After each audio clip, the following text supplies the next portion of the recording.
आज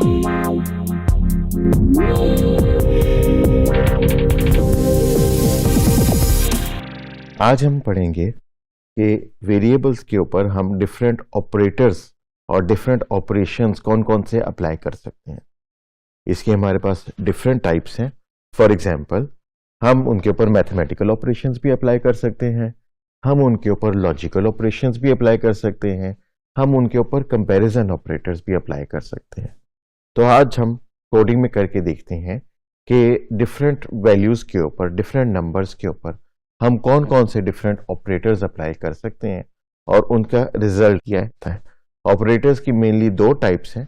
पहली टाइप को हम यूनरी ऑपरेटर कहते हैं, जिसको सिर्फ एक नंबर चाहिए होता है ऑपरेट करने के लिए, और दूसरी टाइप जो है वो बाइनरी ऑपरेटर है, जिसमें हमें दो वैल्यूज चाहिए होती हैं उस ऑपरेटर को अप्लाई करने के। तो यहाँ पे मैंने टाइम बचाने के लिए कुछ कोड पहले से लिख दिया है। तो पहले सेल में हम देखें तो हमारे पास दो ऑपरेटर्स की एग्जाम्पल है, एक सिंपल मैथमेटिकल एडिशन और दूसरा सिंपल मैथमेटिकल सब्ट्रैक्शन। इस सेल को हम अगर एग्जीक्यूट करें तो पहला जो ऑपरेशन है वो है प्रिंट 5 + 3। तो 5 + 3 का आंसर 8 होता है, तो हमारी जो पहली आउटपुट है वो 8 की आई है।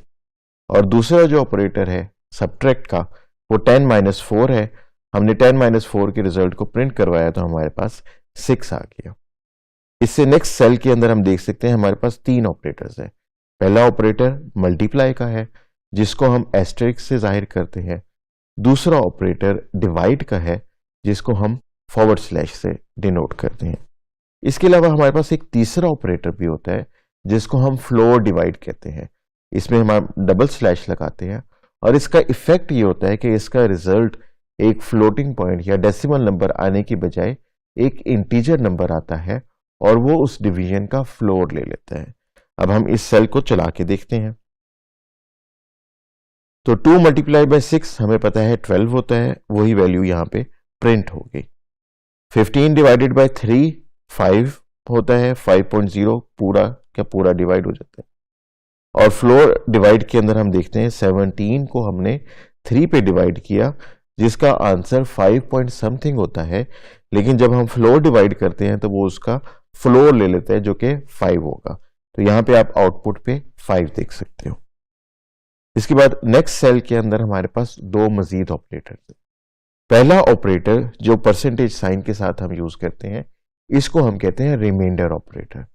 जब भी हम दो नंबर्स को डिवाइड करते हैं तो या तो रिमाइंडर बचता है या नहीं बचता, तो ये वाला ऑपरेटर हमें ये बताता है कि इस डिवीजन का रिमाइंडर कितना होगा। ये वाला ऑपरेटर हमें ये नहीं बताएगा कि वो किस नंबर के मल्टीपल पे डिवाइड हुआ, बल्कि सिर्फ उसका रिमाइंडर बताएगा। दूसरा ऑपरेटर यहाँ पे जो हम देख रहे हैं वो एक्सपोनेंट का ऑपरेटर देख रहे हैं, या जिसको हम पावर का फंक्शन भी कहते हैं। तो यहाँ पे हम 2⁻³ करना चाह रहे हैं। तो इस सेल को हम एग्जीक्यूट करते हैं। अब हम 10 को डिवाइड करते हैं 3 पे, तो हमें पता है कि 3 × 3 तो 9 हो जाता है, बाकी रिमाइंडर 1 बचता है। तो हमारे पास आउटपुट के अंदर 1 ही आ रहा है। तो रिमाइंडर ऑपरेटर जो है उसमें जो नीचे वाली टर्म होगी, डिवाइडर होगा, उससे छोटा नंबर ही आएगा। ठीक है, तो अगर हम किसी भी नंबर को 3 से डिवाइड करें तो रिमाइंडर या तो 0 हो सकता है, या 1 हो सकता है, या 2 हो सकता है। 3 या 3 से बड़ी वैल्यू नहीं आ सकती। दूसरा ऑपरेटर जो है वो एक्सपोनेंट का ऑपरेटर है। 2⁻³ जब हम करते हैं तो हमारे पास आंसर जो है वो 8 आता है। तो ये हमारे पास 8 आंसर आ रहा है। इससे नेक्स्ट सेल में हम देखते हैं तो हमारे पास कंपैरिजन ऑपरेटर है। इससे पिछले सेल्स के अंदर हमारे पास मैथमेटिकल ऑपरेटर्स थे, यहाँ पे हमारे पास कंपैरिजन ऑपरेटर है। तो इसके अंदर हम 4 कंपैरिजन ऑपरेटर्स को स्टडी कर रहे हैं।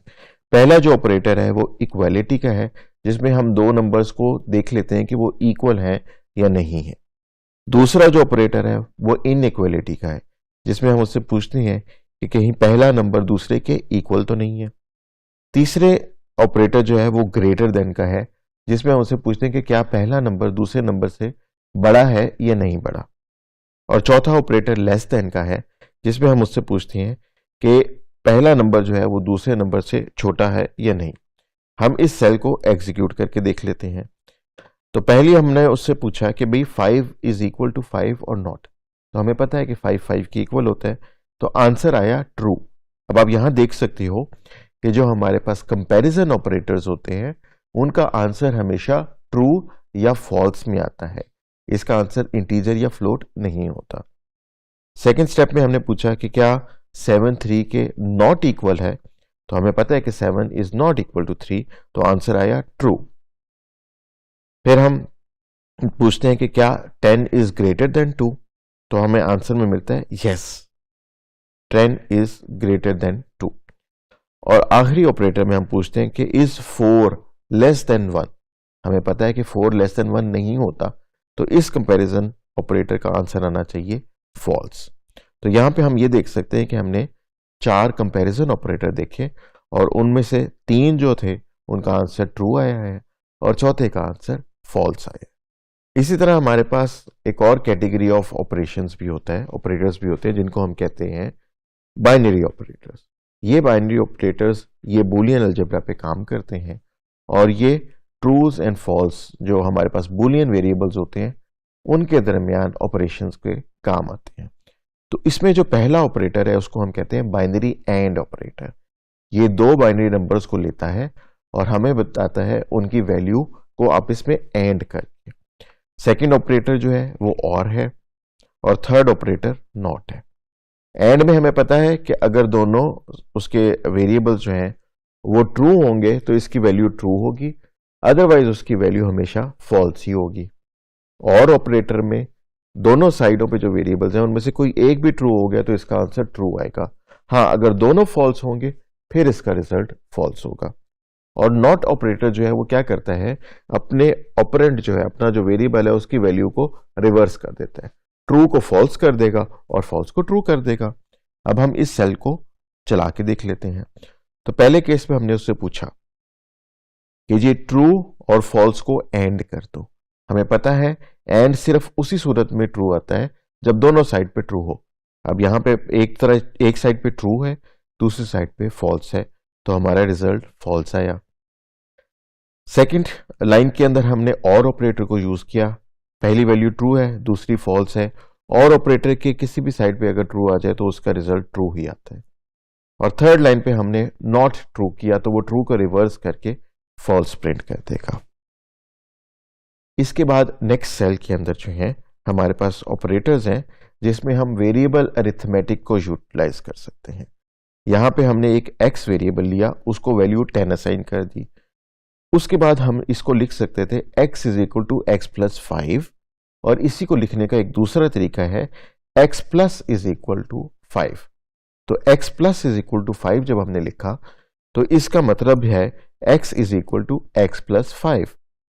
सिमिलरली जब हम लिखते हैं x minus is equal to 3 तो इसका मतलब होता है x is equal to x minus 3।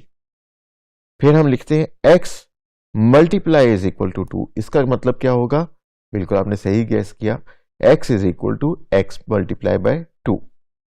और फाइनली हमारे पास डिवाइड का ऑपरेटर है जिसमें हम उसको कहते हैं कि x डिवाइड इक्वल टू 2 का मतलब है कि x is equal to x divide by 4। अब हम इस सेल को एग्जीक्यूट करके देखते हैं। तो पहली स्टेटमेंट में हमने x को वैल्यू असाइन की 10 की, तो वही 10 की वैल्यू यहां पे प्रिंट हो गई। सेकंड स्टेप पे हमने क्या किया, हमने x के अंदर 5 को ऐड किया और फिर x को जब हमने प्रिंट किया तो हमें रिजल्ट मिला 15 का। थर्ड स्टेप पे हमने x में से 3 को माइनस कर दिया, तो 15 में से 3 माइनस करेंगे 12 आंसर आ जाएगा। ये हमारे पास 12 आंसर आ गया। थर्ड स्टेप के अंदर हमने x को मल्टीप्लाई कर दिया 2 से, तो 12 को जब हम 2 से मल्टीप्लाई करेंगे तो हमारे पास आंसर आ जाएगा 24। और फाइनल जो हमारा चौथा ऑपरेटर है वो है x divide is equal to 4, यानी हमने 24 को 4 से डिवाइड किया तो हमारे पास आंसर आया है 6.0, क्योंकि 24 जो है वो 4 पे पूरा पूरा डिवाइड हो जाता है। तो इस मॉड्यूल के अंदर हमने 4 तरह के डिफरेंट ऑपरेटर्स को स्टडी किया, simple mathematical operators, comparison operators, binary operations और वेरिएबल अरिथमेटिक।